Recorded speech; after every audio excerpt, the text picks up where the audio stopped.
नासिक में अवैध दरगाह हटाने को लेकर बवाल। बीती रात अवैध दरगाह हटाने गई पुलिस टीम पर पथराव में 4 पुलिसकर्मी जख्मी। भीड़ पर पुलिस ने आंसू गैस के गोले दागे।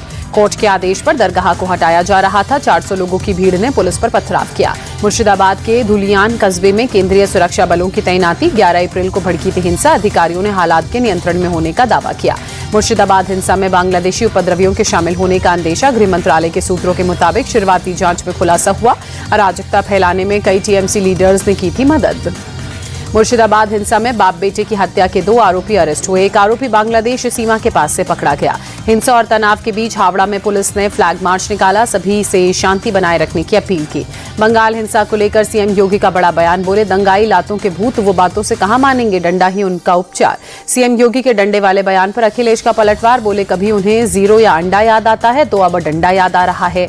अखिलेश यादव ने सांप्रदायिक दंगे के लिए बीजेपी को जिम्मेदार ठहराया। कहा, हम सीएम ममता के साथ खड़े हैं।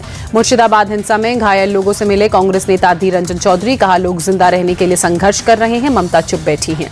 लोगों को धर्म के आधार पर बांट रही है बीजेपी। टीएमसी नेता जयप्रकाश मजूमदार का अटैक। देश भर में हिंदुओं पर मंडरा रहा है खतरा। पूर्व कांग्रेस नेता आचार्य प्रमोद कृष्णम की पीएम मोदी से अपील, मामले पर विचार करें। प्रमोद कृष्णम ने कहा, बांग्लादेश बनाने की कोशिश में है बंगाल को। ममता, तेजस्वी और राहुल उनके पैटर्न को फॉलो कर रहे हैं। वक्फ कानून को लेकर राज्य से मुंबई के मुस्लिम इलाकों में संवाद यात्रा शुरू करेगी बीजेपी। पार्टी के माइनॉरिटी सेल के कार्यकर्ता वक्फ कानून के समझाएंगे फायदे। मुंबई के साकी नाका इलाके में दोपहर 1 बजे संवाद यात्रा की शुरुआत होगी। पिछले शुक्रवार को पुलिस ने संवाद यात्रा की नहीं दी थी इजाजत। कारोबारी रॉबर्ट वाड्रा को आज फिर गुरुग्राम लैंड डील मामले में पूछताछ के लिए बुलाया गया। ईडी हेडक्वार्टर में सुबह 11 बजे पूछताछ। रॉबर्ट वाड्रा से मंगलवार को कई घंटे तक सवाल जवाब हुए। पूछताछ के बाद वाड्रा ने कहा, मैंने ईडी के सभी सवालों के जवाब दिए। नेशनल हेराल्ड केस में सोनिया गांधी और राहुल गांधी की बड़ी मुश्किलें। राउज एवेन्यू कोर्ट में ईडी ने दोनों के खिलाफ चार्जशीट दाखिल की। मनी लॉन्ड्रिंग से जुड़े केस में ईडी की चार्जशीट में राहुल के करीबी सैम पित्रोदा, सुमन दुबे समेत कई के नाम। 25 अप्रैल को कोर्ट चार्जशीट पर संज्ञान लेगा।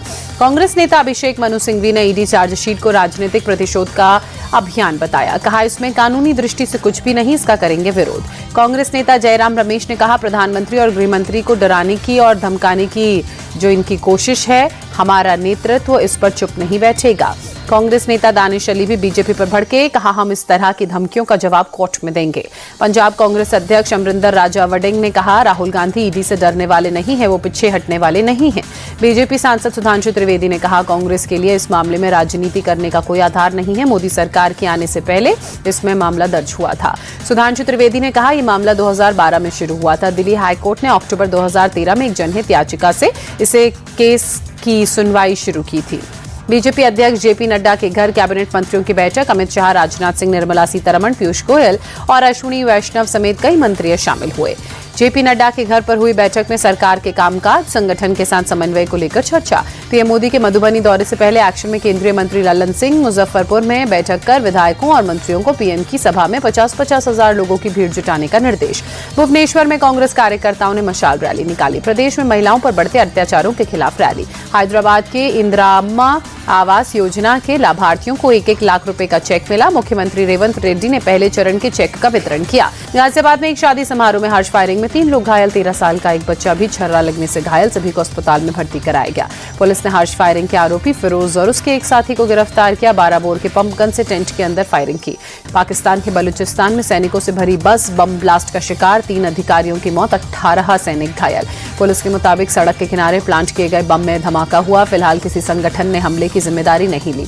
आईपीएल में आज दिल्ली कैपिटल्स का राजस्थान रॉयल्स से सामना होगा। दिल्ली के अरुण जेटली स्टेडियम में दोनों टीमों के बीच आपस में भिड़ंत होगी। शाम 7:30 बजे शुरू होगा मैच। पंजाब किंग्स ने रचा इतिहास। आईपीएल में सबसे कम स्कोर का बचाव केकेआर को हराया। 16 रन से केकेआर को शिकस्त दी।